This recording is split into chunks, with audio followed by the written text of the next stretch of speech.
1957, my father became chief counsel of the Senate's Labor Rackets Committee. The committee investigated criminal activities surrounding labor management relations.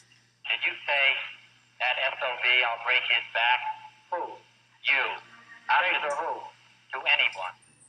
Probably the most famous case was Jimmy Hoffa, the labor organizer accused of hijacking the Teamsters Union. Well, whose back were you going to break, Mr. Hoffa? Figure his speech. I don't even know what I was talking about. I don't know what you're talking about.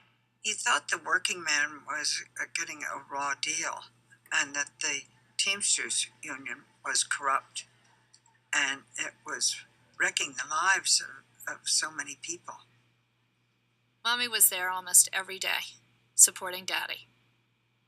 Mommy thought it was really important that we understood what Daddy was up to.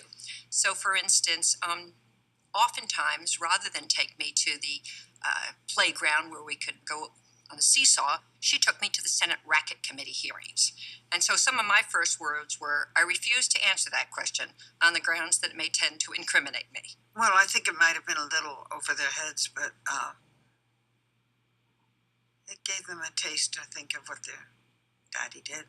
Mrs. Kennedy, do you attend many of Bob's committee hearings? Oh, Mr. Morrow, I do, yes. Most all of them. Does Bob ever strike you as a seemingly mild-mannered man for a rackets investigator? Well, I'm awfully surprised most of the time when he really keeps his temper.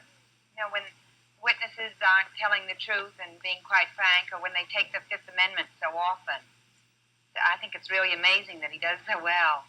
I thought it was a courageous thing to do to go after racketeers, and particularly Hoffa.